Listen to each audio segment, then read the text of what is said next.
Embouteillage monstre, longue file dans des stations-service, tel est les spectacles insolites observés dans la ville de Kinshasa depuis les débuts de cette semaine. Rareté de l'or noir à Kinshasa, enjeu et perspective 268. C'est le nombre qui apparaît au compteur. Messieurs et dames, vous nous suivez en direct de Kinshasa. Kinshasa, c'est cette belle capitale de la République démocratique du Congo.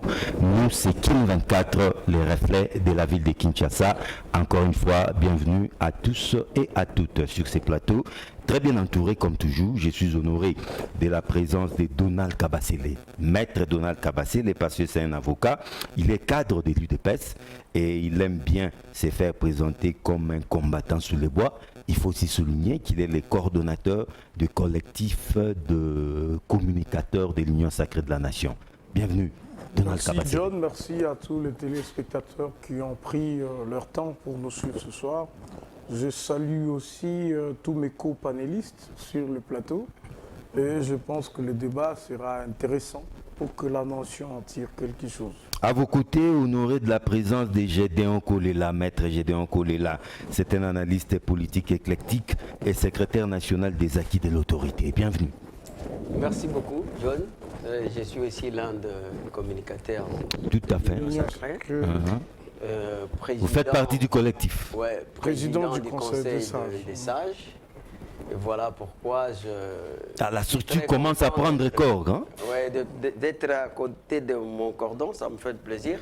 Et je m'en quitte de même devoir pour saluer donc l'autre co-débatteur, ainsi ceux qui auront l'occasion de nous suivre. Et à vous aussi pour cette marque de confiance. Merci beaucoup. En face de vous, il n'est plus à présenter. C'est le professeur Antoine Roger Lokongo. Il est cadre du PRP. Le PRP, au cadre, merci, au cadre du PRP. Le PRP, il faut le dire, c'est les partis créés par Laurent Désiré Kabila lui-même depuis 1967. Bienvenue. Oui, Musée Kabila, Thérèse Mémoire. Merci beaucoup, John, pour m'avoir aligné comme intervenant ce soir.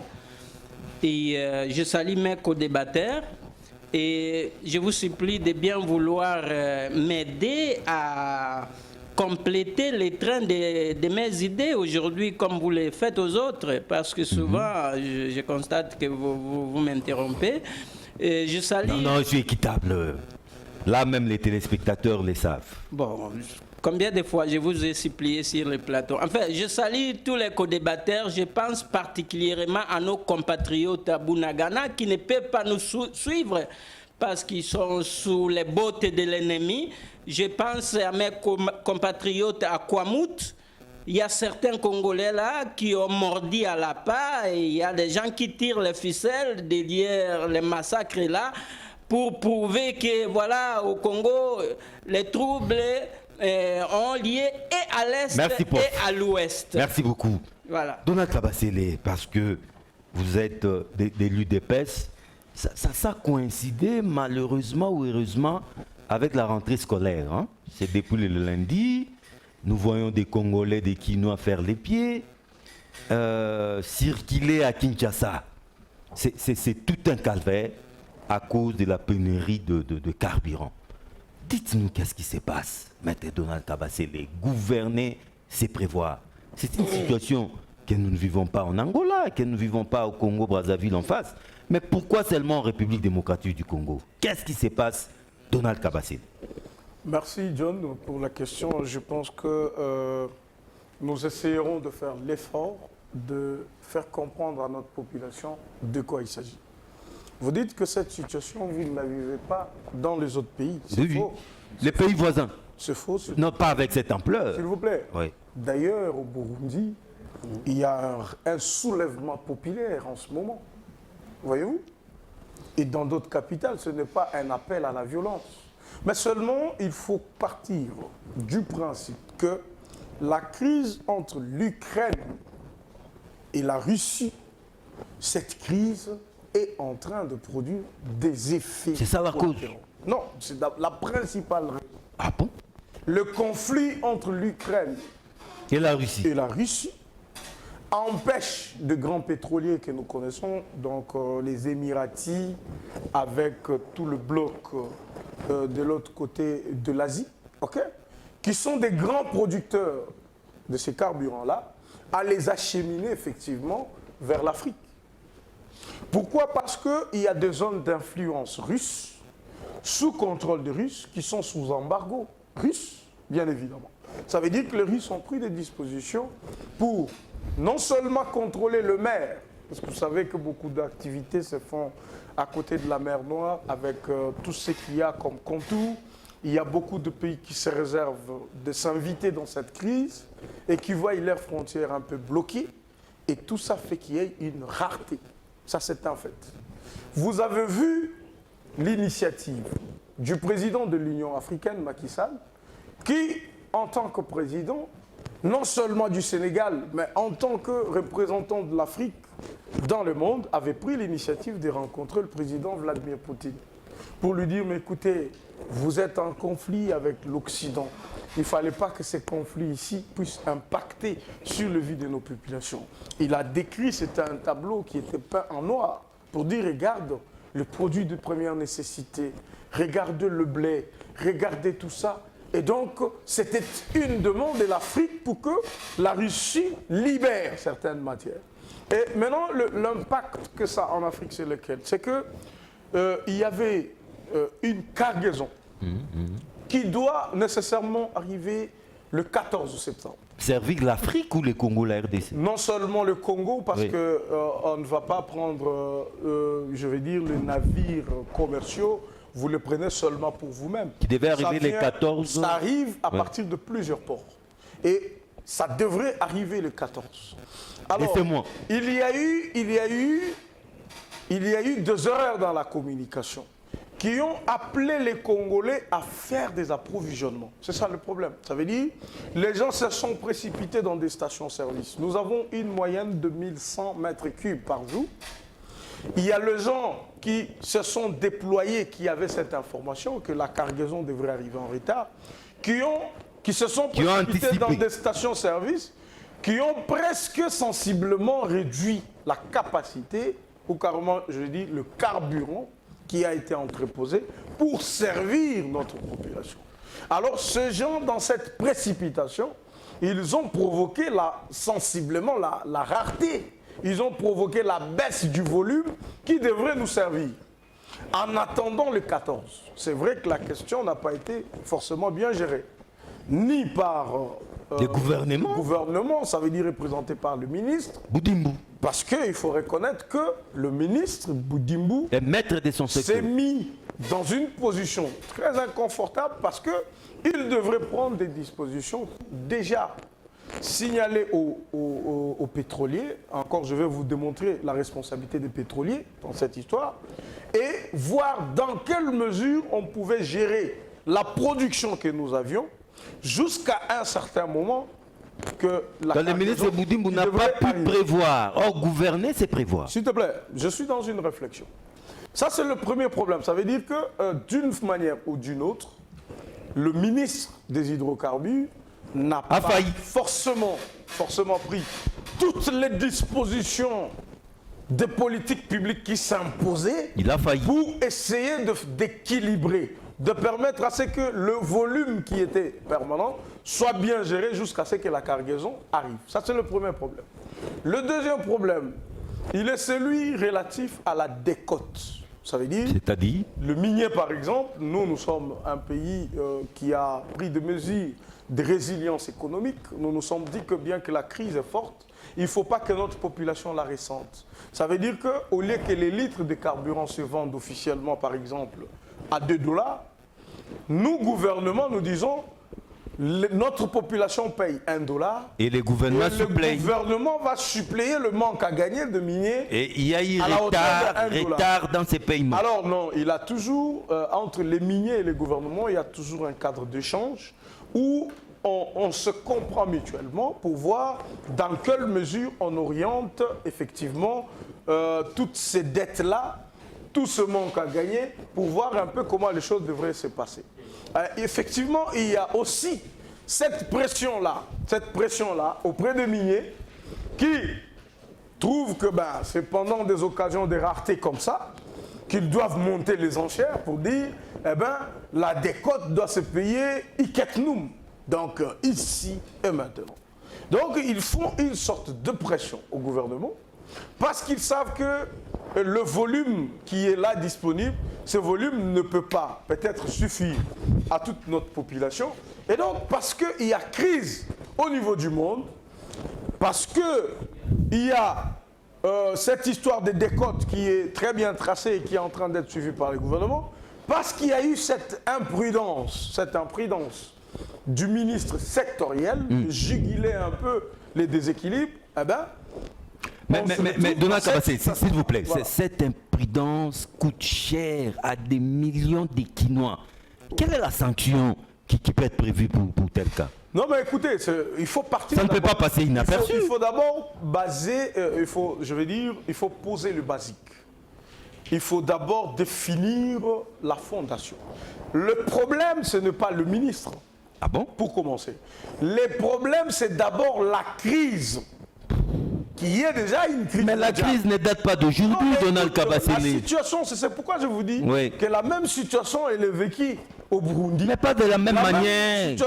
L'ampleur n'est pas la même, Donald. Vous avez Donald. vu que les gens, d'ailleurs au Kenya, vous avez vu, qu'au lieu que les gens fassent de marche pour les revendications politiques, ils les ont transformées par rapport à la pénurie. Donc, c'est pas un problème typique. Mais c'est ce qui risque de nous arriver. Non, c'est ça que je dis. C'est pas un problème typiquement congolais. Ça veut dire que c'est une question qui se pose partout en Afrique, parce que tous attendions la cargaison qui venait d'être libérée. Les Russes sont en train de libérer les transporteurs en fonction des informations sécuritaires qu'ils ont. S'ils estiment que la mer Noire est dégagée et qu'il y a un couloir qui peut permettre à ce que les marchandises arrivent normalement sans qu'il y ait trafic d'armes à l'intérieur, de munitions et tout ça, ils libèrent. Et donc nous sommes en train, effectivement, nous Africains, nous Congolais, en train de vivre les affres de la guerre entre la Russie et l'Ukraine. Merci Donald. C'est une situation certainement qui est en train d'être gérée. Nous allons revenir sur les pistes de solutions. Jusqu'à là sont les causes d'abord. Je prends directement Antoine Roger Le Congo. Vous avez attentivement suivi les explications de Donald Kabassé. La crise est générale. Ce n'est pas une crise spécifiquement congolaise ou quinoise. Tout ça est dû à la situation ou à la guerre russo-ukrainienne. Partagez-vous cet avis? Non, pas du tout, John. Parce que ici, dans notre pays, comme vous venez de dire, gouverner, c'est prévoir. C'est anticiper. Et maintenant, le gouvernement est mis à nu. Ton incompétence. Ce n'est pas un gouvernement qui prévoit.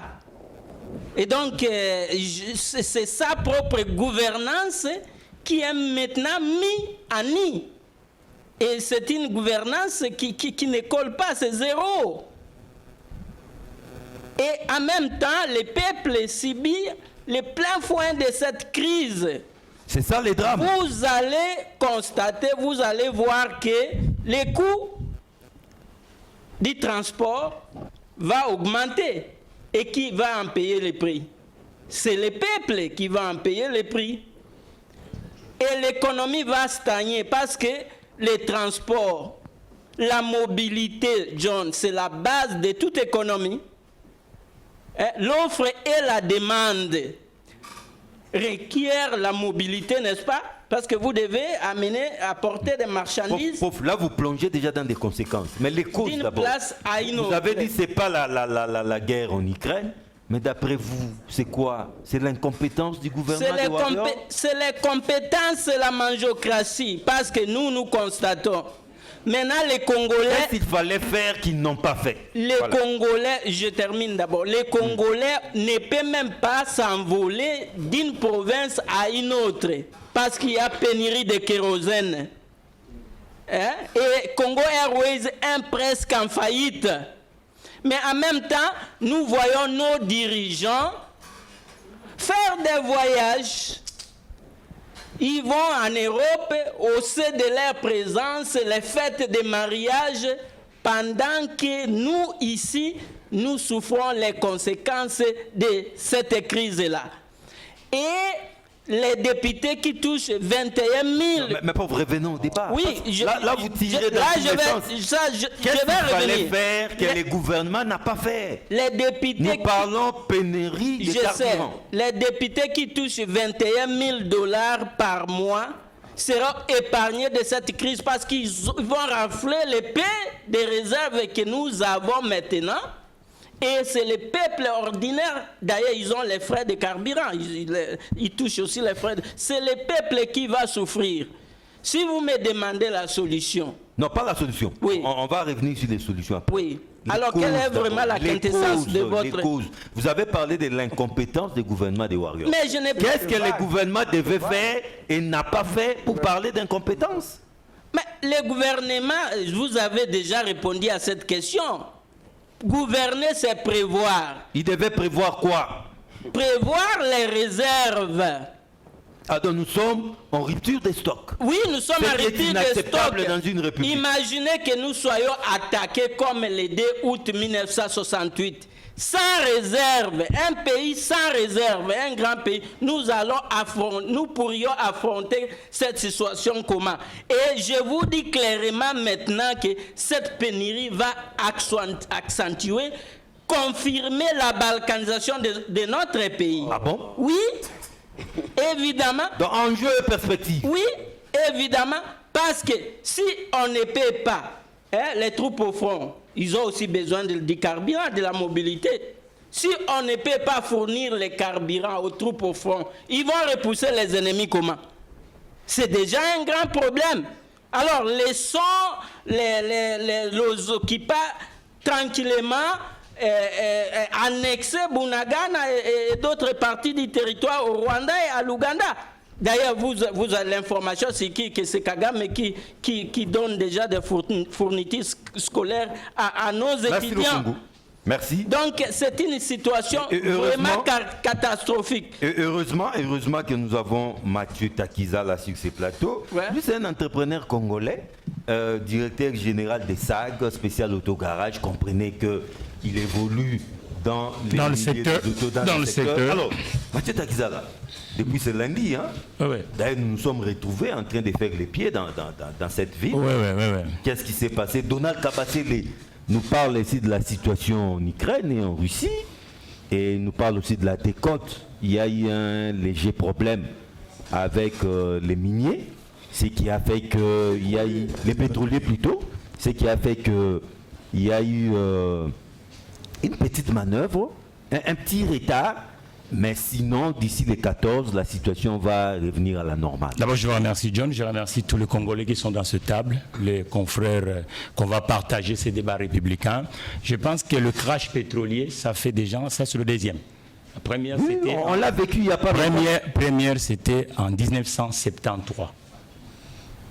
Et les causes qui ont conduit ces crashs, c'est le même cause d'aujourd'hui en 2022. 73, c'est la guerre du monde arabe avec l'Israël. Où on voit les Arabes du côté pétrolier, qu'est-ce qu'ils font? Ils réduisent la production. Ils réduisent la production, ils font monter le baril de pétrole. Aujourd'hui, ces causes qui reviennent ici chez nous, c'est quoi? La diminution de la production de produits pétroliers au niveau de ces conflits russo-ukrainiens.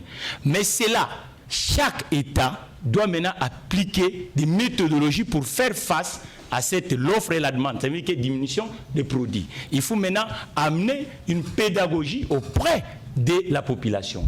Ça veut dire que dans un État... Dans la crise russo-ukrainienne, il y a pour quelque chose. Oui. Les deux crises, okay. 73 et 2022, c'est la même cause. C'est des conflits.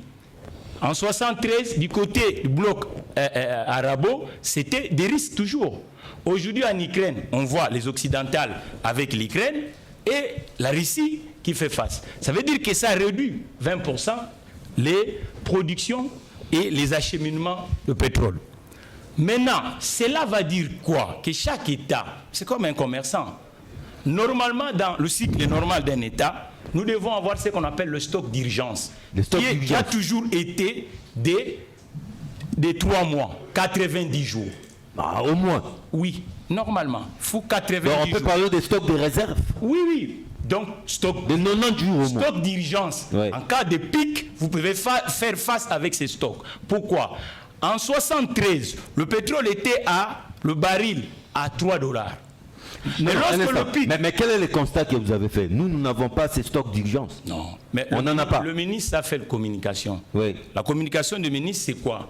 Nous avons un stock, mais ça ne peut pas dépasser le 14. Il craignait la rupture totale des Ça stocks. ne peut pas dépasser le 14. C'est ce Ça que veut j'ai dire dit, non? qu'aujourd'hui, nous sommes les 9. Donc, il nous reste 6 jours. À Il résister. Il nous reste 6 jours si les navires n'arrivent pas. Donc, avant le 14, automatiquement, si on arrive le 14, le stock va être en difficulté. Mais normalement, dans un problème, il faut trouver des solutions, mon cher compatriote. Non, Moi, je n'ai pas dormi solution, la on va nuit. revenir. S'il vous plaît, j'ai pas dormi la nuit. On a Parce que que le ça comme problème, c'est thématique. quoi? On va revenir sur le les problème, pistes des c'est quoi? solutions parce que Ça veut dire c'est un que secteur aujourd'hui- hyper stratégique. Oui, c'est un secteur qui va récupérer beaucoup d'atouts sociaux et beaucoup d'atouts économiques aux Congolais, y compris nous, les professionnels sectoriels, les entreprises. Parce que lorsque les ménages sont fixés, aucun commerçant peut faire de l'affaire. Ni pour acheminer, ni pour faire. Maintenant, il faut apporter des solutions au cas où le 14 n'arrive pas, avec le petit stock qui est actuellement à Kinshasa. C'est ce que la proposition qui est spéciale auto a pondu et qu'on a mis même dans la toile. Ça, c'est une bonne Qu'on idée. peut amener maintenant des solutions avec ces on stocks. va revenir sur C'est ça. que nous vivons, ce qui est actuellement à Kinshasa avant le 14, nous pouvons faire face avec, mais il faut amener maintenant l'alternative. Ok. Une autre façon On de revient à faire vous des pour l'alternative. Les temps d'écouter aussi un autre son des cloches de l'Union sacrée. Je dois coller là. Savez-vous que un secteur aussi sensible et stratégique comme le pétrole fait et défait les régimes? Est-ce que vous ne craignez pas qu'avec cette crise, que les régimes de Félix Tshisekedi, qui est déjà en difficulté, il faut quand même les reconnaître, traversent des moments difficiles? Et dites-nous, qu'est-ce qui est à la base de cette situation? Beaucoup disent l'incompétence du gouvernement des Warriors. On voit les ministres sectoriels, Dites-vous pour ne pas les citer. Oui, ça c'est de la légèreté avec laquelle on a cette facilité de pouvoir traiter les autres comme les incompétents. Non mais ça c'est voir. Et je considère ça comme un déficit des élémentaires de l'éducation. Parce que vous avez posé une très belle question ici au professeur. C'est comme si vous étiez dans mon esprit. Parce que lorsqu'on parle de compétences, vous voudrez tout simplement dire savoir-faire en un mot. Alors que le savoir-faire doit être accompagné de faire savoir. Et lorsque vous êtes en train de définir quelqu'un comme incompétent, c'est-à-dire que vous avez des éléments substantiels devant les évidences qui montrent en sorte à suffisance que celui-là il est incompétent, voilà ce qu'il devrait faire, qui devrait être fait. Alors qu'il a été incapable de vous dire qu'est-ce qui devrait être fait. Et qui n'a pas été fait. Donc, ce qui fait que lui-même, c'est un incompétent. Parce que le faire savoir, c'est un déficit qui les caractérise. Au fait, répondez à la question, pas attaque personnelle. Répondez plutôt à la question du journaliste. Prof, merci. Voilà. Merci. Notez ça, prof. Notez je ça. pensais que vous étiez discipliné.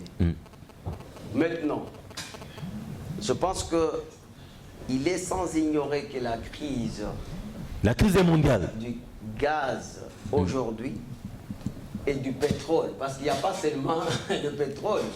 Ça, nous sommes concernés par le pétrole parce qu'on n'utilise pas le gaz. Oui, nous ne sommes pas concernés par le Mais gaz. en Europe, regardez ce qui se passe aujourd'hui entre l'Allemagne et la Russie.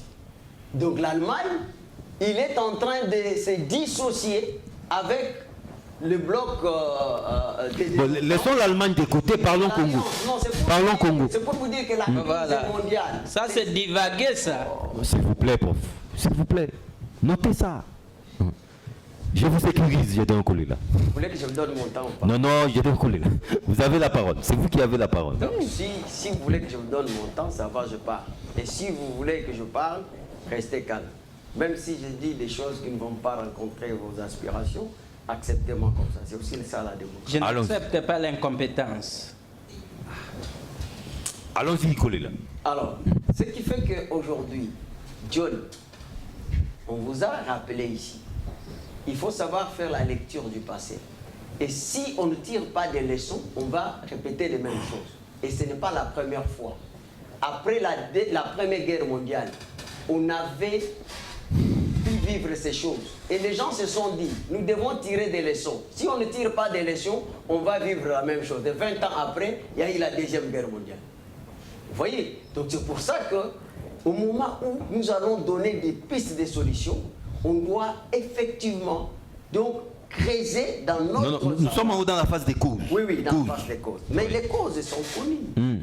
Aujourd'hui, la guerre en Ukraine. Aujourd'hui, qui ne sait pas que la mondialisation paraît être un triomphe de libéralisme sur le socialisme, parce que tout ce qu'on appelle l'économie planifiée a échoué dans l'Europe du Nord et dans l'Europe de l'Est. Et que l'économie aujourd'hui passe par l'interpénétration et par l'unification des zones de production.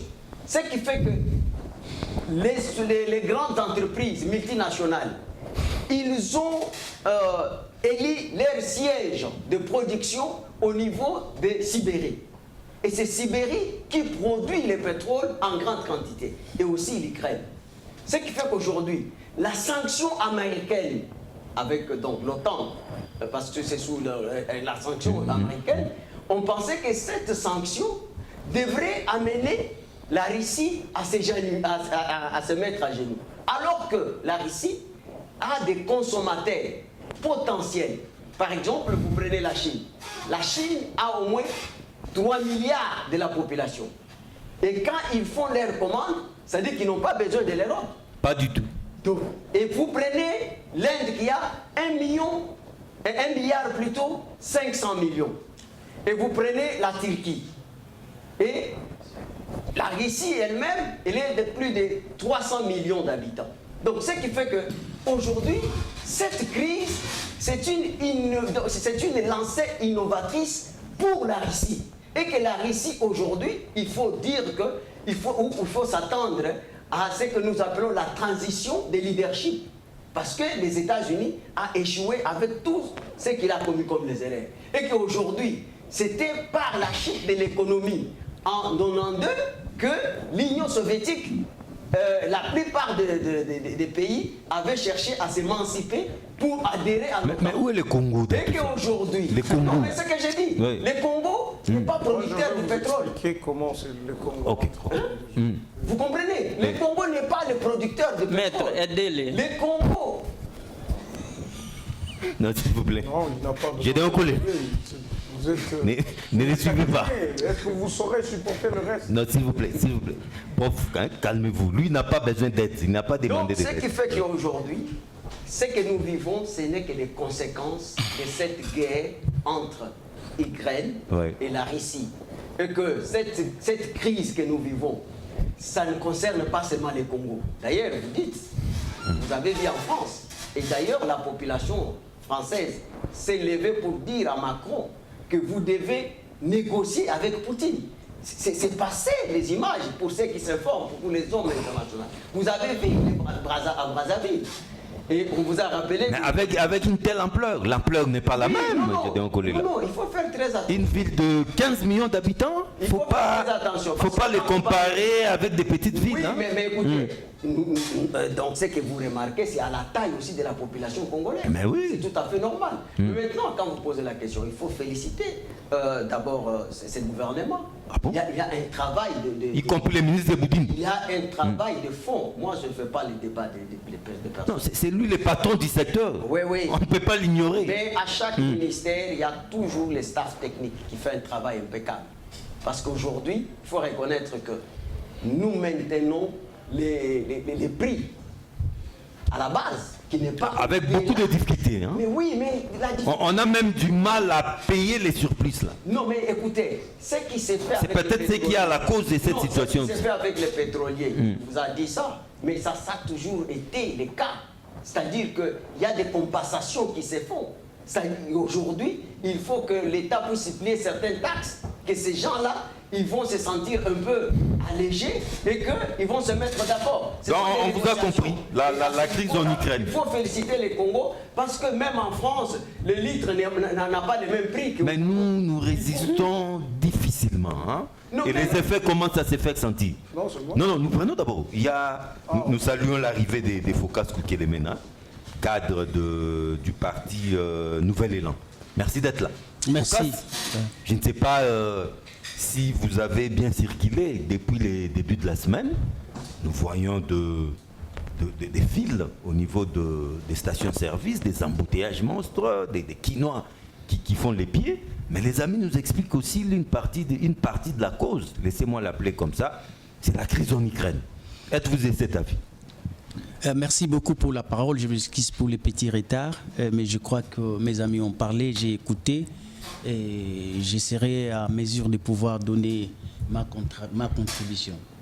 La première chose, j'ai vu un de nos compatriotes qui était en France, quelque part dans une province. Oui, en train de... Il a filmé, il a démontré que, regardez, chers Je suis amis, en France. je suis en France et que vous ne devez pas vous alarmer. Pas du tout. Pour la condition que nous vivons là-bas, c'est une question... Moi, je suis en France. Vraiment, une question mondiale. Donc, quand même, ici, en France, il y a la pénurie. Il y a la queue, nous sommes à la station, nous sommes en train d'attendre. Mais je me suis dit, carrément, est-ce que... C'est tout ce qu'il a vu en France, c'est tout ce qu'il a vu. Et il n'a pas vu les autoroutes pour filmer les autoroutes et nous envoyer pour dire que voilà, ce que j'ai vu encore ici en France, en dehors de la pénurie, il y a aussi des autoroutes. Non, Il y a- je voulais dire que là-bas aussi, il y a des files. mais On attend. il ne voulait nous comparer qu'à cette situation. Il pouvait aussi nous montrer quelque chose de différent qu'il y a entre la France et nous, des biens. Pourquoi prendre seulement ce qui est mauvais en France, ou bien ce qui est égal à nous en France? Il va nous brandir ça pour expliquer une gestion de manque de prévision. Ah, Tout simplement. c'est ça les problèmes. Ah mais oui. Manque de prévision. Manque de prévision. Démontrez-les. C'est que j'ai dit, Écoutez. John. Ouais, démontrez-les. Vous savez, il a été dit ici par l'entremise de nos communicateurs, entre guillemets, des lignes sacrées, pour la question de l'embellie. Pour dire que voilà, la RDC, aujourd'hui, les warriors, les premiers ministres et les chefs de l'État, ils sont à féliciter par le fait que nous quittons un budget de 3 milliards. Maintenant, on est à 7 milliards. Et on prévoit puis en 14 plus, milliards. oui, et en plus, au mois d'avril, il y a eu embellie on a raflé la mise à un niveau qu'on n'a jamais atteint. Et c'était à la hauteur de 1,7 milliard de dollars. Ça, ce n'était que le mois d'avril. Mais nous, au niveau du parti, nous avions aussi constaté cela. Mais nous avions dit que cela n'était pas un effort du gouvernement. C'était un fait isolé d'une réalité mondiale. Ah bon? Ah mais oui, C'est un fait d'hasard. je vais démontrer. Où est-ce qu'on a pris cet argent? C'est parce que vous savez que nous vivons de la cueillette et du ramassage. Par l'entremise. C'est pas grâce à la patrouille financière des DGF. C'est faux, et archi faux. La patrouille, oui, bel et bien, a joué son rôle pour que, enfin, l'argent soit canalisé. Mais le fait de l'embellie avait une conséquence logique.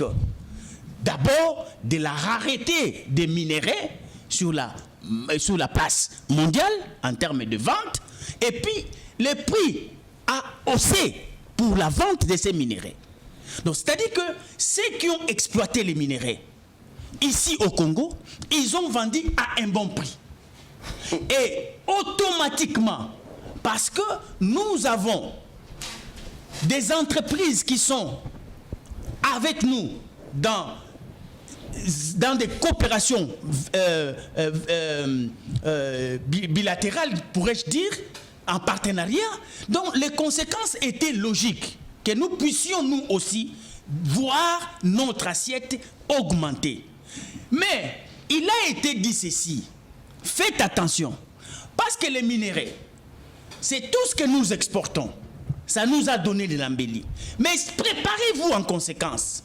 Parce que tout ce que nous importons aura aussi une ascension en termes de prix. Y compris le pétrole. Y compris le pétrole. Donc, c'est-à-dire que les efforts que vous verrez en termes d'embellie seront des bénéfices que nous allons compenser directement avec ce qui va nous arriver par rapport à l'importation. Parce qu'il y a deux mouvements pour équilibrer. Il y a l'exportation et il y a l'importation. Il y a l'offre et la demande. Il y a l'offre et la demande. Ouais. Donc tout ce que nous avions gagné Ce que je dis. dans l'exportation, nous allons compenser cela par rapport à tous les produits que nous importons. Oh, Dieu seul sait qu'est-ce que nous importons. Oh, voilà. Et surtout, le malheur, pour nous, c'est quoi?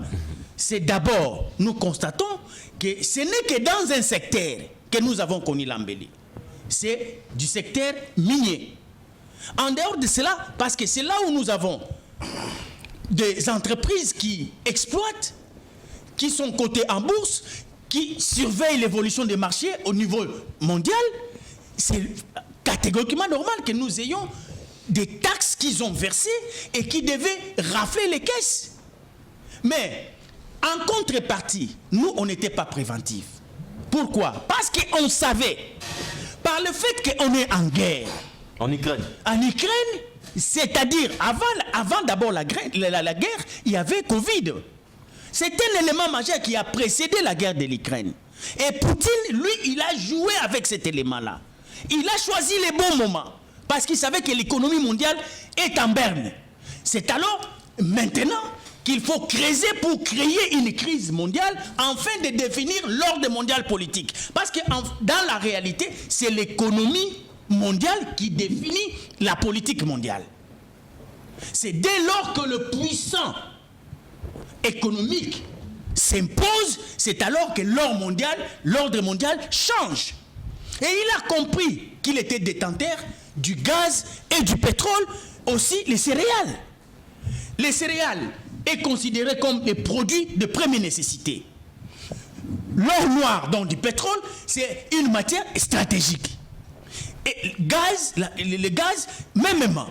Donc il a compris que j'ai déjà avec moi, parce que vous comprenez qu'il y en a de ceux qui réfléchissent pour leurs États. Donc nous n'avons pas su anticiper, prévoir. Mais est-ce que nous, on a ces temps-là? On a le temps de festoyer, on a le temps de faire autre chose. Non. Mais c'est ce que on n'a pas le temps de faire toutes ces projections. Parce que nous avons des... Par exemple, John, nous avons des minéraux stratégiques ici au Congo. Quelle est notre politique par rapport à ça? Quelle est notre politique par rapport à nos minéraux stratégiques? Qu'est-ce que nous faisons avec?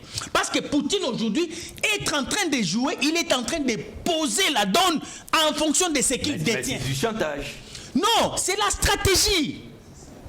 C'est une approche managériale. Il sait ce qu'il détient. Et ce qu'il détient, il donne ça de la valeur. Et il sait que je peux fléchir le monde en fonction de ce que j'ai. C'est comme nous avons aussi des minéraux stratégiques. Nous sommes les premiers au monde. Mais qu'est-ce que nous faisons pour faire...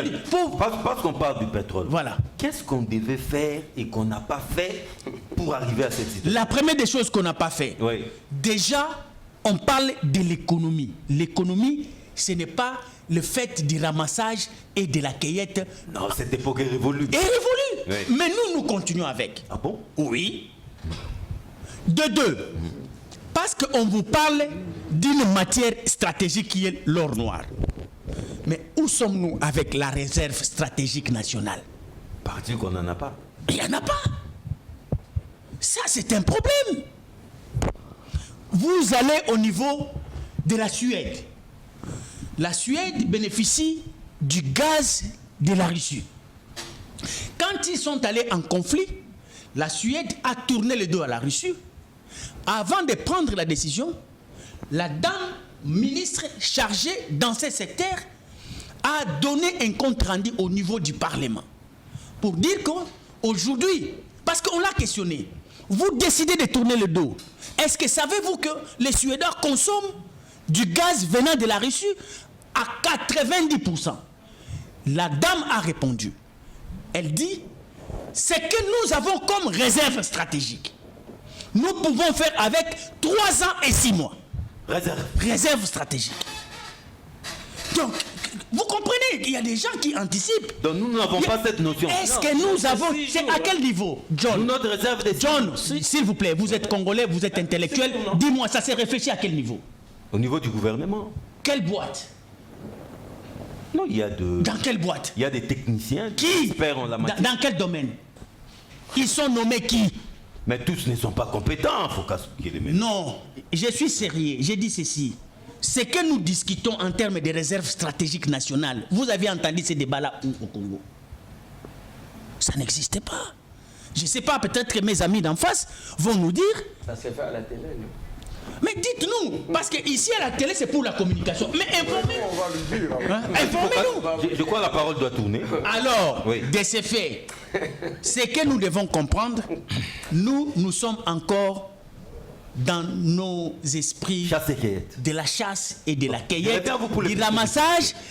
On n'a Pour les pas petites encore solutions. une mentalité moderne, Donald managériale qui anticipe. En tout cas, les Non. Congolais nous suivent. Ils attendaient vraiment cette émission. Ils m'ont interpellé. Allons maintenant dans des pistes de solutions. Parce qu'il y a à peine, Takizal, 2 ou 3 mois comme ça, Ouais. on a fait des débats sur ça. La situation était déjà alarmante. Et à l'époque, le président Nana Akufo a réduit les On déplacements croyait officiels, ainsi de on suite, croyait que la pour page était anticiper- tournée, mais voilà, à pour peine 2-3 anticiper. mois, la même situation nous rattrape. Comment trouver des solutions pérennes à cette situation? Non, d'abord, je réponds à Focas en lui disant que la Suède, pour l'instant, elle ne fait que sonner, prendre des sonnettes d'alarme pour dire « je vais mourir ». Déjà. La Suède, dont vous citez tout à l'heure. Pas déjà, ça fait... Vous voyez votre modèle là, Chaque Focas, jour. pleure déjà. Elle s'adresse à l'Union européenne chaque jour pour dire « moi je quitte, je dois aller me rallier avec la Russie, sinon je meurs ». Tout le monde entier est en pénurie.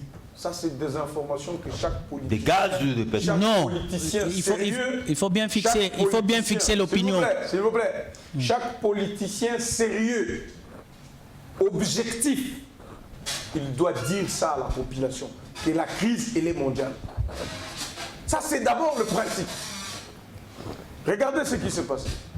2/3 du pétrole de l'Europe provenait de la Russie. Ils prenaient le brut 20%. raffiné. 20%. 2/3, je ne sais pas si c'est 20%. Je parle de 2/3. Moi, 20%. le mot. Mais si c'est 20%, c'est pas les tiers. J'ai dit ceci. 20%. 20%. Je sais que vous êtes des savants. Vous irez... Non, 20%. 20%, mais c'est Il est Brabacélé. là pour s'édifier, Mais- mon frère. Où est le problème? Notez ça. 20%. Non, laissez-les d'abord évoluer. Laissez-les évoluer. Vous notez ça. C'est un élément qui entre en ligne de Non, compte mais de vous la allez- réflexion. vous allez me contredire après. C'est un Non, échange, nous ne les messieurs. contredisons Je pas. parle des 2/3. Vous Ce parlez n'est des pas une 20%. contradiction, nous nous complétons, tout simplement.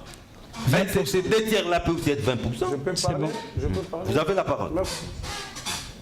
Je répète que l'Europe prenait 2/3 du pétrole brut de la Russie qu'il raffinait En Europe. en Europe. Ok? Ils ont eux-mêmes imposé à la Russie des sanctions économiques. Ça les a obligés de se tourner vers les Américains pour avoir le diesel et les carburants. Et pour ça, ils ont payé cher. Aujourd'hui, le litre, en moyenne, c'est 2,5 €. Donc aujourd'hui, un citoyen britannique, pour faire le plein, il dépense 100 $. Même aux Amériques, où ça s'est négocié à 0,5 le litre, ils sont à 1,5 $. La crise est mondiale. Je répète, ce sont des chiffres. Si, je sais qu'il y a des amis qui retiennent des choses, quand on les leur communique, moi je fais des recherches et je parle sur des recherches que je fais. Et ces recherches-là existent même dans vos téléphones Google. Vous pouvez seulement prendre dans le moteur de recherche, toutes les informations sur ça sont disponibles. Le monde entier est en crise de carburant. Le monde entier. Ça, c'est une excuse, hein? Et les Russes, et certainement, Pas le monde entier. ils quand ont même. l'offre avec eux. Ils ont l'offre avec eux. Le monde entier. Ils ont les consommateurs à côté. Mais je peux vous dire qu'une grande majorité, elle est en crise. Le Congo-Brazzaville a les mêmes problèmes. Je dis que le monde entier, je dis le monde. Ce sont ceux qui dépendent de la Russie vous qui plaît. sont en crise. Pourquoi lui ne vous avait pas interrompu? Laissez-lui finir. Lui ne vous Il va avait vous pas donner la parole. Il était resté docile. Laissez-lui comme ça. Vous allez. Kabassédé. C'est ça les décors. C'est ça la réalité. Le Congo est parmi ces États-là, ok, qui ne produisent pas, qui consomment. Et je vous ai dit ici, par exemple, on parlait l'autre fois du prix d'une boîte de conserve qui est passée dans les autres États africains, aujourd'hui qui se négocie à 2-3 dollars. Nous avons parlé des produits de première nécessité, des céréales qui se vendent, qui sont même chers aujourd'hui dans le monde. Nous disons que ça, c'est la situation générale créée par la crise. Alors, quelles sont les mesures de résilience? Voilà. Voyez-vous? Résilience. La RDC, par Parce exemple. que le pire est encore devant nous. La RDC, par exemple, nous avons effectivement constaté que la crise nous a impacté parce que certains produits de première nécessité, même ici au pays, Prendre l'envol. ont été atteints. Et deuxièmement, par exemple, par rapport au pétrole. La République, aujourd'hui, c'est peut-être le seul pays Au monde. ou le rare de pays dans le monde qui maintiennent le litre à 1,5 dollars. À quel prix? 1,5 dollars le À litre. quel prix? D'ailleurs, on est en deçà de 1,5. Cela ne doit pas être S'il vous plaît. cosmétique, hein? Ça ne doit pas être cosmétique. S'il vous plaît. Oui. Tout le monde le sait parce que les gouvernements de la République, pour juguler cette crise, le gouvernement paye une décote aux pétroliers Paiement. pour compenser le Paiement. manque à gagner. Voyez-vous? Ça, c'est la En situation. retard, hein? Avec beaucoup de Alors, retard. on vous dit ici, ce qui est faux, sur toute la ligne par M. Takizala qui vous dit que le ministre aurait dit que la réserve va finir le 14. C'est un mensonge. Non, il n'y a pas. On n'a pas de Le réserve. ministre n'a pas dit ça, le ministre a dit que nous constaterons cette pénurie jusqu'au 14. Pourquoi? Parce qu'on attend une cargaison. Qui arrive. Mais si nous vivons aujourd'hui, c'est la réserve dont vous parlez. Vous dites, quel était le plan stratégique de réserve? On ne va pas gérer la réserve comme si on gérait un stock de disponible. C'est ainsi que vous avez vu qu'au lieu de consommer 1100 mètres cubes, On a réduit à on a 600. réduit de moitié. On a dit, on peut le faire à 600 mètres 60. cubes par jour. Ce sont des mesures que le gouvernement effectivement met en place Juguler la pour essayer de faire l'équilibre, pour empêcher que nous soyons totalement... Mais les conséquences en sont manque. là, Kabassédé. Oui, écoute, Oui. les fils ou le queue qui se font. Oui, à Paris, il y a des queues comme vous le voyez. Oh non. Monstre. En Angleterre, il y a des queues comme vous le voyez maintenant. Nous suivons des informations partout. On fait aussi les pieds, là. Voyez-vous? Mais ce n'est pas une situation qui nous conforte en tant que compatriotes. Ça nous inquiète au même point que ça inquiète tout le monde. Ça parce devait- que ça devait le plus prix vous du inquiéter, transport, ok, le prix du transport va en pâtir. Des biens et services. Le biens et services qui sont produits sur base de cette énergie, le billet d'avion qu'on va prendre, ils tiendront Là effectivement aussi, compte de ça tout ça empile, parce que le prix du carburant aura augmenté et tout ça. Mais au lieu de parler de ces réalités, on s'évertue à dire des choses. Par exemple, quand M. Focas dit que, écoutez, l'embellie, c'est à cause de matières premières qui sont vendues à plus cher et quoi que ce soit. Mon frère Focas, vous voulez dire aux Congolais que c'est la toute première fois que la RDC est dans un boom minier? Pas du tout. Le boom minier, quand il a commencé, vous étiez au pouvoir. Vous n'avez pas fait 5 milliards de dollars comme budget national. Ça, c'était le boom minier. Et le boom minier est différent aujourd'hui de l'augmentation de matières premières dans le monde. Le boom minier, c'était on va dire, du pétrole. C'était de la manne. C'était de l'argent, de la Manne. manne. Est-ce que la RDC arrive à 10 milliards de budget?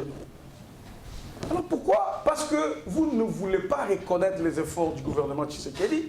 Vous vous dites, c'est une situation normale, comme le minerai était en os, donc il devrait faire ça. Non, ce sont des efforts. Comment ça? Ces efforts-là ont trouvé qu'il y avait 800 millions. Quels sont les efforts? Ils les ont ramenés à 4 milliards. Merci, Donald. 800 Quels sont millions. les efforts? Ce sont ces efforts-là qui font qu'aujourd'hui, nous sommes au mois Tu ne nous as pas dit. septembre. Aujourd'hui, on a réalisé 780 millions Pensez à par le Congo. l'énergie financière. Aujourd'hui, nous aurons un budget de 14 milliards. Ce sont des choses à féliciter. Pensez à le La Congo. crise, elle reste mondiale. Mondiale. Il faut la résorber. Une réaction Nous sommes chaude. intellectuels Oui. pour proposer des pistes qui nous permettent de résorber la Pauvre le crise. Congo. Pauvre le Congo. Merci L'avenir beaucoup, vous John. paraît rassurant? Je me félicite du fait que dans votre questionnement, vous êtes revenu sur toutes les préoccupations que j'ai soulevées ici. Et je reviens sur les compétences. Parce que ce n'est pas avec les compétences qu'on va faire du Congo l'Allemagne de l'Afrique, comme ils ont prétendu le dire, John. Il faut renforcer la production locale. Vous m'avez posé la question de savoir qu'est-ce qui devait être fait. Mais il faut renforcer la production locale. Mais nous Il ne faut- raffinons pas de pétrole. Parce que Mais nous je parlons vous donne pétrole. l'exemple du blé. Il faut blâmer la guerre en Ukraine parce que nous avons aussi connu la pénurie de blé ici. En un moment, les mamans qui nous vendent du pain le matin ont trouvé très difficile de trouver du pain. Le prix du pain a même augmenté. Alors que nous sommes un pays très fertile avec plus de 800 hectares de terres arables. Et depuis que ce gouvernement est au pouvoir, ils parlent du service national, ils disent que la production agricole a augmenté. Quand la crise en Ukraine a commencé, nous avons vu que, mais voilà, même pour les blés, nous dépendons de l'Ukraine. Alors qu'on nous chante tout le temps que, bon, voilà, la production augmente. Et même les réserves stratégiques, ils disent que les réserves vont augmenter. Ils disent que le budget national a augmenté. Non, John, vous allez à la Banque mondiale, vous allez au Fonds monétaire international. C'est un prêt. Oui, c'est un prêt et vous venez embellir les chiffres que les générations futures vont prouver. Autant mieux, à l'époque de Kabila, avoir 4 milliards comme budget sans dette que d'aller s'endetter et venir embellir les choses. Je reviens sur l'incompétence. Si les réserves stratégiques, les réserves de change ont augmenté, pourquoi la valeur du dollar par rapport au franc congolais ne s'abaisse pas? Ça, c'est un. Deuxièmement, et pourquoi nous n'avons pas beaucoup de réserves de pétrole? Le dollar prend de l'ascenseur. Oui. Pourquoi nous n'avons pas prévu beaucoup de réserves? Vous voyez, si nous renforçons la production nationale, chaque province aura ses propres réserves stratégiques. Mais chez nous, non. Nous avons affaire à la mangiocratie, pratiquement, à des jouisseurs. Pourquoi? Je vous donne un exemple. Nous sommes un pays en guerre, je veux dire, et au front, nos troupes n'ont même pas des armes lourdes. Qui vous a dit ça? Nos troupes Nous sommes aussi sous embargo. Nous sommes sous embargo. John, laisse-moi aussi le temps d'expliquer. C'est un échange. Les ministres de la Défense viennent d'apprivoiser la Russie pour qu'elle nous vende des armes, non? Vous avez suivi ça? Je ne sais pas. Il a fait immédiatement après le passage de Tony Blinken ici. Je ne sais pas ce que Tony Blinken les a dit qu'il a fait fâcher pour se tourner vers la Russie. Parce qu'immédiatement après le retour du ministre de la Défense de la Russie, il a reçu une délégation américaine dirigée, conduite par l'attaché militaire des États-Unis, à l'ambassade des États-Unis ici. C'était du chantage. C'était en quelque sorte du chantage. Tout comme avec le pétrole, nous ne prévoyons, le gouvernement ne voit même pas loin. Au front, c'est à ce moment-là que nous devons acheter des armes, John, et les armes, on ne les achète pas tambour battant. On ne les achète pas tambour battant. Deuxième preuve des compétences, le gouvernement a annoncé dernièrement, elle a fait des appels d'offres, non, pour les blocs pétroliers, n'est-ce pas? Oui. C'était une réussite d'après les gouvernements. Ce n'était pas une réussite parce que selon African Intelligence, c'est Total, la compagnie française, et Eni, la compagnie italienne, qui convoitaient les blocs pétroliers, jadis octroyés à Dan Gentler, à l'époque de Kabila. Et maintenant, il y a la pénurie. Pourquoi il y a la pénurie si on a trouvé une solution? C'est que les gens ont bouffé des... Mais les blocs ont changé de main. C'est que peut-être les gens ont bouffé des commissions, on ne sait jamais. Hein? Qu'est-ce qui fait que Total et Eni récupèrent les blocs pétroliers? Et même si c'est récent, le Congo, vous nous dites que le Congo c'est un producteur de pétrole, non? Oui. Hein? Les chevrons et tout ça. Alors, où sont les réserves? Ça, c'est un. Troisièmement, incompétence. Pendant des années, le Rwanda, l'Ouganda sont en train de s'enrichir à partir de nos minéraux. L'Ouganda, le Rwanda sont devenus des... Attendez, je viens. Des grands exportateurs de minéraux. Et maintenant, l'Angola exploite notre pétrole au large de Mwanda pendant des années et des années. Au lac Édouard, l'Ouganda est en train d'exploiter unilatéralement le pétrole, même du côté congolais. Au lac Kivu, la même chose. Les Rwandais exploitent déjà les gaz naturels unilatéralement. Alors, où est le gouvernement qui laisse son propre pays être exploité comme ça? L'alternative à cette situation. Moi, je crois qu'on ne va pas s'éterniser à chercher à couteau de gauche à droite, c'est du n'importe quoi, ça n'a pas de sens, on est des responsables dans ce plateau. Je pense qu'au niveau des continents européens, l'État qui dépend beaucoup de la dépendance russe, c'est l'Allemagne. Ils viennent de mettre un chèque de 65 milliards pour compenser et faire de sorte que l'alternative arrive. Moi je dis, oui, mais l'alternative autour de l'énergie, parce que bientôt on va rentrer en hiver, les usines, le particulier, il y aura une forte consommation et automatiquement, pour ne pas faire peine l'outil de production, l'État sort de l'argent pour injecter dans le système de l'économie productive pour qu'il puisse faire face à la réalité de pénurie. Et il n'y a pas, la France, c'est parmi les États européens qui a une indépendance énergétique. Parmi les 7 sœurs, les grandes sociétés pétrolières au monde, la France est dedans. 4 sont américains.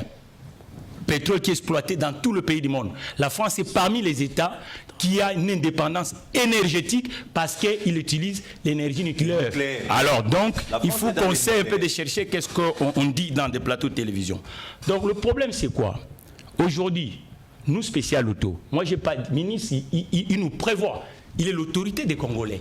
Et dans un secteur précis, il dit que nous, on a commandé des bateaux. Il ne faut pas qu'on déforme des propos dans le plateau de télévision. On a commandé des bateaux, mais les stocks qu'on a, on ne peut pas dépasser les 14. Il faut que ça arrive. Mais en tant qu'un professionnel du secteur, c'est ça. Il ne faut pas mensongement, nous sommes des responsables, il faut vraiment qu'on pèse des mots. Et en tant que professionnel que j'attends, je mets des propositions pour que mes compatriotes puissent en bénéficier. Parce que le proposition qui est spéciale à court terme que nous proposons, aujourd'hui, la densité automobilière dans la ville de Kinshasa, ou en République démocratique du Congo, nous utilisons des grands véhicules. Et aujourd'hui, on a un problème de ressources. Il faut réduire les grands véhicules, mettre des petits véhicules à petite consommation. Les ketch, les YST, ainsi de suite. Et qu'est-ce que nous développons encore? Le convoiturage. Ça veut dire que le matin, il y a des gens de Tchangou qui peut être voisin, mais au lieu que les 4 prennent chacun le véhicule, non, il y a quelque chose à passer pour l'autre étape. Parce que les 14, si ça n'arrive pas, on sera des gens dans ce qu'on appelle le négatif.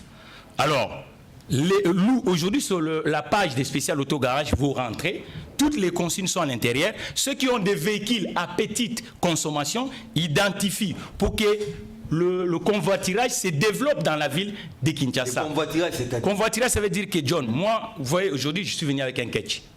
Vous, par exemple, vous roulez en Mercedes. Mercedes prend, par exemple, 10 litres au 100. Le ketch, il prend au 100 3 litres. Ça signifie qu'on est à 4. Vous êtes 4 personnes qui utilisent le 15 litres au 100. Au lieu que toi, tu prends le véhicule, nous, on va s'entendre. On va utiliser le petit véhicule qui prend le faible carburant parce que la destination est le même. Vous aurez utilisé votre véhicule. Oui, mais oui, si nous sommes voisins, si nous faisons le même parcours, ça ne sert à rien qu'on prend plus de véhicules. Et ça va permettre que d'abord, la quantité qu'on a aujourd'hui, on va réduire la consommation abusible. Ça veut dire qu'on va faire face, on peut rajouter, rallonger la durée par rapport au stock que nous attendons. Deuxième chose, les institutions. Parce que les gros cylindrés, il y en a beaucoup ici, dans notre pays. Prenons par exemple les sociétés étatiques. Aujourd'hui, chaque directeur, si on allait par exemple chez Onatra, vous allez voir que chaque directeur vient avec des grands véhicules. Or, les entreprises ont des minibus. Donc un minibus peut transporter 10 directeurs.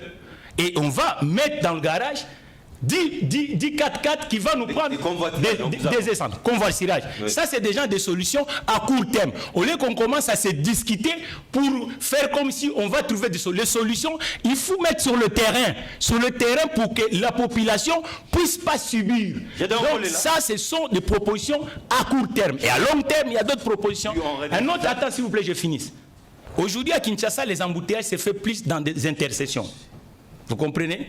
Et je demande à la police de mettre plus des agents dans les intersections pour éviter les embouteillages. Parce que lorsqu'il y a des embouteillages, c'est là aussi on consomme plus. Oui. Un autre élément, on demande aux conducteurs congolais d'éviter de franchir 60-80. Parce que lorsque nous montons en conduisant le véhicule, automatiquement, on prend beaucoup d'essence. Ce sont des éléments comme ça. Et dans tout le secteur, dans la vie, le secteur privé a un rôle. Les alternatives dans la crise, il faut considérer le secteur privé. Si l'État veut que nous puissions être... Donc c'est ce que nous proposons sur le terrain. Il y a des solutions. Je pense que... dans ce débat, nous sommes en train de nous compléter parfois. Je suis d'accord avec... C'est un débat qui ne devait même pas nous diviser. Je suis d'accord avec M. Takiza. D'ailleurs, vous savez, j'ai une famille à Londres.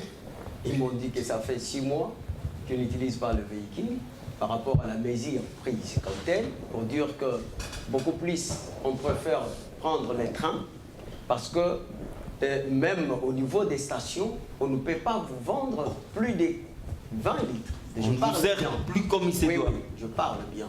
Donc lui, si effectivement il a été à Londres, il connaît,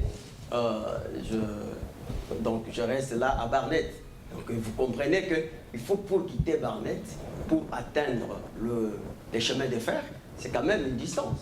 Donc, mais il est demandé à ce que les gens puissent prendre le transport en commun pour un peu pallier à cette crise. C'est pour encore... Donc, argumenter, ajouter l'argument selon lequel cette crise ne concerne pas seulement le Congo. Parce que quand on parle de la Grande-Bretagne, n'oubliez pas qu'avant que les États-Unis puissent... Qui est en deuil, hein, la reine est morte. Pour qu'ils puissent prendre le leadership, mais c'était d'abord la Grande-Bretagne qui avait le leadership. Alors, il ne faut pas venir ici commencer à utiliser un langage... avec beaucoup de légèreté, de l'autoflagellation, pour commencer à tirer, dire comme si, d'ailleurs, le professeur est en train de se contredire sur toute la ligne. Parce que s'il voudrait que l'économie nationale soit relancée, mais c'était bien avec les 18 ans. Si on avait relancé l'économie nationale, on ne pouvait pas tomber dans l'éthargie, dans les conditions misérables dans lesquelles nous sommes aujourd'hui. Mais maintenant, il y a des choses que Focas a déguées ici. Focas, je ne sais pas si vous maîtrisez les principes d'ordre des ressources minières. Il ne faut pas, seulement parce que vous avez entendu quelqu'un parler de quelque chose, et que vous ne maîtrisez pas ce qu'on appelle les lancers novatrices de ce que vous appelez boom minier. Quand est-ce qu'on parle de boom minier? Parce que j'entends les gens donc vous parlent de choses. C'est lorsque il y a la transmission ou encore la transformation des permis d'exploitation, des permis de recherche plutôt, en permis d'exploitation. C'est-à-dire que cette contribution dans les secteurs miniers au budget de l'État doit découler des transformations des permis de recherche au permis d'exploitation. Ce qui n'est pas le cas. Regardez, si vous ne maîtrisez pas les choses, il faut poser des questions. Notre impôt est déclaratif. C'est connu par tout le monde. Que nous avons l'impôt sur les revenus. Et cet impôt sur le revenu, on connaît le salaire de chacun. Alors, vous pensez que, parce que pour qu'on parle d'ailleurs des développements, de quoi on parle? Et un développement, c'est un acquis de l'ensemble de toutes les mesures et des stratégies qui orientent les activités économiques, notamment les systèmes de production. Lorsqu'on parle des systèmes de production, on parle de péage, on parle on parle des péages, on parle de tous ces impôts. Et vous avez la confusion quand vous dites que non, nous avons l'économie des caillettes, c'est-à-dire que l'autre a parlé d'aller commander et tout ça. Si vous ne maîtrisez pas des choses, il faut poser des questions. Donc on parle de système de production, on parle de revenus, on parle de planification, comme vous voyez les routes qu'on fait ici, on parle de la consommation, c'est-à-dire comme on parle là des institutions, et on parle des réserves. Les réserves là dont on parle, c'est quoi? Ce sont des recettes sur base desquelles vous pouvez contracter une dette. Donc les réserves d'échange, ce n'est pas l'argent qu'on vous prête. Par contre, il faut avoir quelque chose qui va vous permettre à ce que vous puissiez recevoir, emprunter de la part de la Banque mondiale et de l'FMI. Alors, vous voir un universitaire dire ces choses-là, pour moi, c'est honteux. Et puis, monsieur le professeur, soi-disant le professeur, il fait la confusion entre les réserves d'échange avec les réserves en devises. Il y a toujours la différence entre les réserves en devises qui prend en charge les exportations et les réserves d'échange qui sont des recettes, c'est-à-dire quand l'État consomme, il paye et tout ça, il y a toujours des réserves qu'on appelle les recettes. Donc c'est ça, c'est ce qu'on appelle les recettes que la Banque mondiale regarde. Ok, vous voulez 1 milliard? Est-ce que vous êtes à mesure de me payer 1 milliard? Vous-même, vous avez mobilisé combien? C'est ça des réserves d'échange. Et aussi, il y a ce qu'on appelle les actifs de la Banque mondiale. Et aujourd'hui, les actifs de la banque, les actifs plutôt de la banque, les actifs de la Banque centrale aujourd'hui que nous parlons, Tshisekedi il a trouvé à 2 milliards. Aujourd'hui, c'est à 14 milliards. Les actifs. On a compris. Alors, on a compris. Maintenant, la parole parler de tout ce que les gens disent ici, sans maîtriser l'économie, M. Focas, je le mets en défi, qu'il puisse me parler de ce qu'il parle, le boom minier, quels sont les impôts qui ont augmenté. On lui donne directement la parole. Quels sont les Focas, impôts quel est maintenant? Réagissez à chaud. Donc, Focas. Merci, je vois cette agitation qui n'explique rien de toutes les façons. Monsieur Gédéon, je voulais vous signaler d'abord les concepts. L'agitation, il faut se respecter, sinon je vais utiliser aussi des termes que vous n'avez pas. Mais vous m'avez qualifié de soi-disant professeur. S'il vous plaît, permettez, c'est ce que vous avez fait. Permettez-nous de conclure. Je suis un professeur qualifié. De toutes les façons. Voilà. Arrêtons maintenant. Laissez-moi le temps de pouvoir. C'est Koukel Mena qui a la parole. Je n'ai pas utilisé le concept boom minier. Je ne sais pas si vous m'avez suivi. Moi, j'ai parlé de l'embellie des finances au Congo. Suivez l'émission. Qui vient S'il vous plaît, vous voyez maintenant, c'est pourquoi j'ai dit que vous étiez dans l'agitation, parce que vous me prêtez ce que je n'ai pas dit. Moi, je n'ai pas parlé de boom minier. Et d'abord, parlons de... Parce que mon ami Donald voulait me ramener sur le terrain de cette affaire de minerais. Je voulais vous expliquer une chose. Vous savez, à l'époque, parce que quand tu dis que quand vous étiez au pouvoir, je ne sais pas pendant quel moment, moi j'ai déjà été allusion au chef de votre parti. Monsieur Mouzitou. Mais il devait citer les noms. Mais quand il dit vous, c'est-à-dire que moi aussi. Les nouvelles noms. Voilà. Donc là, je crois qu'il doit comprendre que je n'étais pas au pouvoir. Mais il faut constater une chose. Lorsque M. Mouzitou était Premier ministre de ce pays, le Congo en termes de production du minerai tel que le cobalt, ne produisait qu'autour de 500 000 tonnes l'an. Du cuivre plutôt, je suis dans les cuivres. Je ne suis pas dans les cobaltes, je suis dans les cuivres. Je voulais être précis. Le Congo ne produisait que 500 000 tonnes. À l'ère actuelle, avec ces régimes, il y a cela au moins 2 ans que nous avons quitté le seuil des 500 000 tonnes pour 1 700 000 tonnes. Regardez un peu la différence. Vous quittez de 500 000 à 1 700 000. Donc il y a un excédent de 1 200 000 de production du cuivre. Et au même moment, vous devez vous rendre compte. Excusez-moi, Foucault. S'il vous plaît, ce n'est pas ton temps Moi, j'ai ces éléments. Non, s'il Est-ce vous plaît. que toi alors c'est qui? Hein?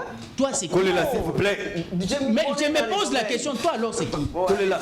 C'est Koukelemena qui a la parole. Koukelemena. Tu avais pris la parole, tu n'as pas donné les éléments en question. Moi j'aborde les questions, toi tu en as. Lequel? Allons-y, Foucault. Mais toutes ces précisions, toi tu n'avais pas fait état de cela. Le 6 des 500. Allons-y. Alors, de ces faits, nous avions fait constater que le fait que mon ami nous démontre que à l'époque, quand vous étiez aux affaires, votre budget c'était autour de 3,6 milliards et pourtant il y avait des booms miniers. Mais c'est pourquoi je lui dis qu'effectivement, s'il y en avait, mais au moins la production nationale s'est limitée à 500 000 tonnes l'an. Et qu'aujourd'hui, on a augmenté. On a augmenté pourquoi? Parce qu'il y a ce que lui venait de dire, des contrats qui se sont convertis, qui ont quitté l'état de la recherche pour l'exploitation, avec 3 grandes entreprises, et qui ont commencé maintenant la production. De ces faits, il y a eu augmentation. Et cela justifie, il a ajouté encore un élément. C'est pourquoi il dit, j'ai dit, mais parfois il était distrait. Il dit lui-même, notre fiscalité est déclarative. Effectivement, c'est par le fait qu'il y a eu des opérateurs économiques qui ont déclaré les revenus, parce qu'il a semblé parler de l'impôt sur les revenus qui n'a rien à voir avec l'impôt dont nous faisons allusion ici, qui sont des taxes qui renflouent les caisses de l'État, qui n'a rien à voir avec l'impôt sur les revenus qui est prélevé sur les salaires. Ici, nous parlons du produit de ce que nous ramènent les minéraux. On n'est pas sur les revenus en termes de salaires. Et John, parce que nous sommes en train d'aller vers des solutions. Oui. Nous disons des solutions. Nous sommes dans une forme de constipation économique. Ah bon? Oui. C'est pourquoi on vous dit qu'aujourd'hui, en termes chiffrés, notre économie peut parler en termes de déchiffres, en termes de progression, mais sur terrain, ces chiffres-là, cette progression-là numérique, nous ne les sent pas. Parce que c'est une économie en constipation. Il est vrai, les institutions sont en train de faire augmenter le volume en termes numériques, mais il n'y a pas de canon pour servir le corps du reste. Il n'y a pas de mécanisme. C'est bloqué et cela est dû à quoi? La première chose, par exemple, si le gouvernement, parce que Donald fait allusion à ça, il dit, aujourd'hui au Congo, nous sommes parmi les pays qui sont en train d'acheter les carburants à moins cher. Mais effectivement, parce que le gouvernement doit nécessairement, à partir de son économie, il doit maintenant jouer à la péréquation. C'est-à-dire que ce qu'il a gagné en embellie avec les minéraux, il est obligé de libérer cela pour faire des subsides. Il doit donner des moyens aux pétroliers, par exemple, dans un seul secteur. Parce qu'il doit extendre ces champs-là, les subsides pour maintenir les coûts de vente de tout ce que nous avons besoin au Congo Foucault. nécessite aujourd'hui des subsides. On vous a compris. C'est pourquoi, attendez, c'est Permettez pourquoi... aux amis d'avoir 60 secondes. Je 60 termine secondes par là. pour placer les mots C'est de la pourquoi, fin. c'est pourquoi Ok, on vous dit atterrissez. ici, en Allemagne, l'État a pris la décision d'anticiper et de donner le moyen. C'est-à-dire que ce sont des mécanismes qui permettent à l'État de pouvoir pallier aux insuffisances des particuliers. L'État comme étant ce que l'on appelle providence, Ouais. il intervient maintenant Pourvoyeur. pourvoyeur, il intervient pour faciliter la tâche au privé et la collectivité. D'où il est nécessaire de pouvoir comprendre que la solution pour les pays qui ne sont pas des pays pétroliers, Comme les nôtres. non, non. Ah, nous sommes un pays Nous sommes pétrolier. un sommes pays producteurs, producteur je et l'ai puis dit. à vocation potentiellement très élevée, plus que l'Angola. Mais nous n'avons pas les mêmes calculs. Par exemple, quand on parle de la France n'étant pas un petit pétrolier, un pays pétrolier, Vous gardez ça pour les 60 secondes de la je termine conclusion. par là. Oui. La France n'étant pas un pays pétrolier, ils sont en train de faire des efforts pour passer à l'énergie renouvelable. C'est-à-dire qu'ils veulent carrément oublier cette histoire. Annuler cette histoire. Parce qu'ils n'en ont pas besoin. Mais nous ne pouvons pas faire cette politique-là. Parce que nous avons du pétrole et nous ne devons pas chercher à tout prix à passer à l'énergie 60 secondes, renouvelable. c'est juste pour placer les mots de la fin, cher ami. 60 secondes, je serai vraiment rigoureux. Allons. Bon, je crois que nous sommes maintenant, tout le monde est tombé d'accord que la situation elle est mondiale. Oui. C'est ça ce que je voulais que tout le monde dise. Tout le monde l'a Je compris. suis content de cette... Production locale. S'il vous plaît, il n'a que 60 secondes. Ouais. Mais, prof, vous enseignez où d'abord? J'enseigne au Je Congo. me demande un peu, Ouais. finalement, il enseigne où? Parce que les gens parlent, vous prenez la parole, c'est pas propre. Vous enseignez à Boma, c'est ça, non? Allez-y, allez-y. Vous enseignez où? Au Congo. C'est comme ça que ça se passe chez vous là-bas. Mais lui aussi Alors, soyez interjecte. calme, s'il vous plaît. Il n'a Soyez que calme. 60 C'est important, prof. Ouais. Soyez calme. Soyez très calme. Merci. Et donc, le prof qui s'embrouille ici, il sait que la situation est mondiale. Parce que tous on sait que la situation est mondiale, acceptons que notre gouvernement a fait des efforts. Ces efforts passent par le paiement de la décote, Ouais. du manque à gagner aux pétroliers pour juguler la crise. Bien que ça lui coûte cher. Et c'est une mesure à saluer Il sera pas parce s'en que cette sortir, mesure est malheureusement. prise par les gouvernements pour éviter à notre peuple de ressentir ces manques-là que tout le peuple du monde Merci, ressent Donald. en ce moment en dehors de la Russie. De deux, je vais finir par là. Mon frère, appréciez les efforts du gouvernement à leur juste titre. Des valeurs. Tel que... Leur juste valeur. Nous avons fait des efforts de mobilisation. Nous sommes à un budget de 14 milliards. Acceptez-les. Vous n'avez pas... Vous savez, quand le Premier ministre Adolphe Mouzito a pris des réformes et tout, on était dans l'opposition, on pouvait critiquer, mais à un moment, on applaudissait. Ayez la sportivité de faire la même chose. On n'est pas qu'opposant pour dire que rien n'est fait. Pensez le On Congo. est aussi opposant pour dire que ça c'est bien fait. Pensez le Congo, mais pour 60 ne secondes. pas faire, voilà ce qu'il faut prendre comme mesure dans le cas. Le Congo. Et je pense que c'est ce qu'il fait. Vous devrez suivre l'exemple d'Adolphe Mouzito. Allons-y, prof. Mais c'est ce que Vous nous ne disons. devrez pas les contredire. C'est ce que nous disons. John, merci beaucoup. C'est ce que Mouzitou dit. C'est prof ce qui a que la moi je parole. dis. 60 secondes. Prochainement, John, si j'use de la modestie, cela ne veut pas dire que je me laisse faire. Lorsque vous allez m'inviter prochainement dans cette émission, je vais étayer ici devant l'opinion publique et prouver là où je suis passé, de quoi je suis capable et pourquoi le gouvernement m'a retenu comme professeur Non, on d'université. vous connaît, professeur. Ça c'est. Personne n'a ça, c'est- remis parce que ça ça en c'est cause. l'intimidation qui Non, ça continue. c'est juste pour animer les débats, professeur. Voilà. Mais Faut pas prendre ça au sérieux. pour conclure, Oui.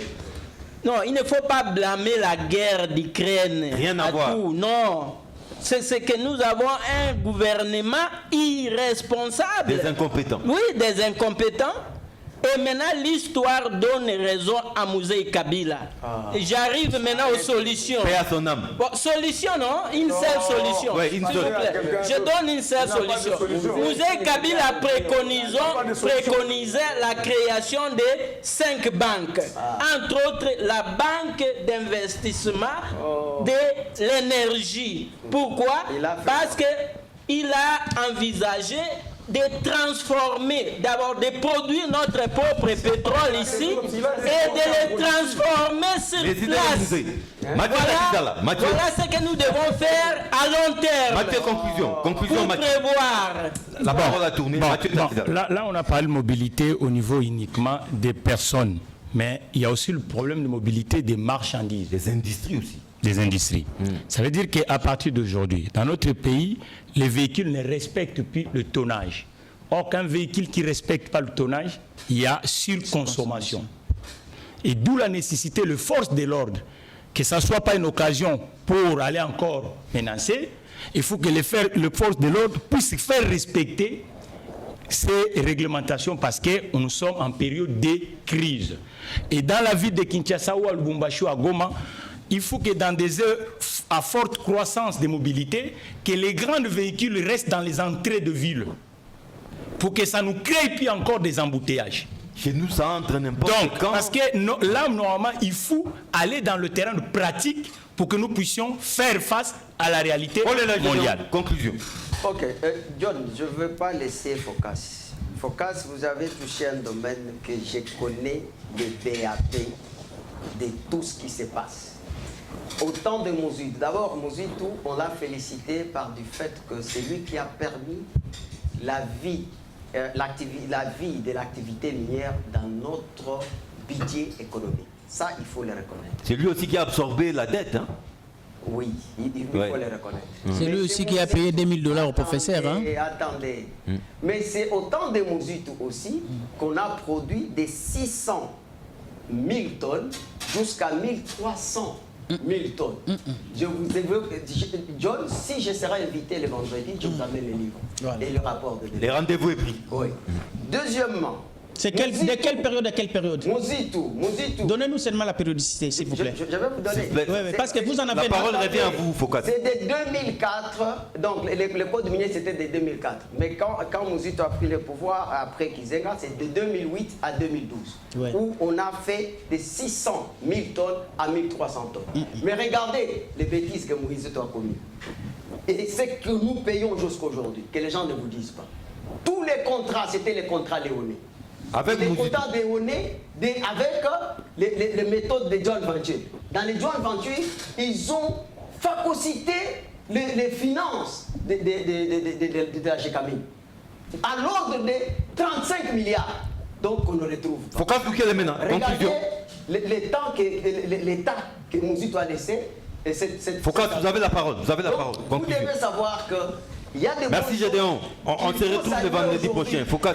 Déjà, s'il vous plaît. Et que si Tshisekedi est arrivé à récupérer certains permis miniers et aussi les blocs pétroliers, c'est quelque chose qu'il faut féliciter. Une économie totalement extravertie. Non, permettez à Focas de conclure. C'est ce que vous louez. La première des choses... Oui. Une économie totalement extravertie. Prof, vous avez déjà conclu, non? Focas. Gédéon est en train de parler de Mozitou, mais il veut nous faire savoir que c'est lui qui détient les chiffres plus que Mozitou. Je vais les amener. Non, pas plus que... Oui, je peux aussi dépasser Mozitou parce que moi j'ai écrit dans les mines, Mozitou ne m'a pas écrit. Vous pensez que parce qu'il s'appelle Mozitou peut être... Donc... Collez-là, s'il vous plaît, s'il vous plaît. C'est pourquoi j'appelle ça un peu des allons-y, 60 secondes. Non, c'est pas déjà... Il ne faut pas dire. Donc parce que moi j'ai fait ça un domaine de prédilection. S'il vous plaît, collez-là. Les chiffres plus que... Focas. Focas, atterrissons. Ok, je voulais dire ceci, parce que nous sommes dans des solutions. Nous sommes un pays à vocation pétrolière.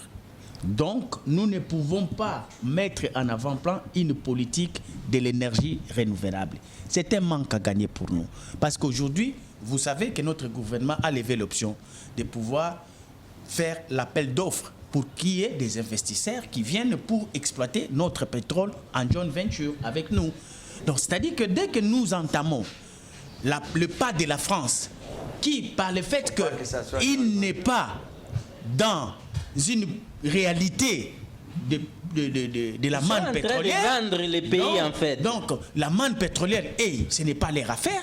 Donc, c'est normal et c'est logique. Merci beaucoup, Focas. Nous devons investir... Merci beaucoup. Rediffusion, c'est samedi à partir de 8h30. Sinon, retrouvez-nous le vendredi prochain avec les mêmes et réels plaisirs. Les programmes continuent sur votre chaîne KIN 24.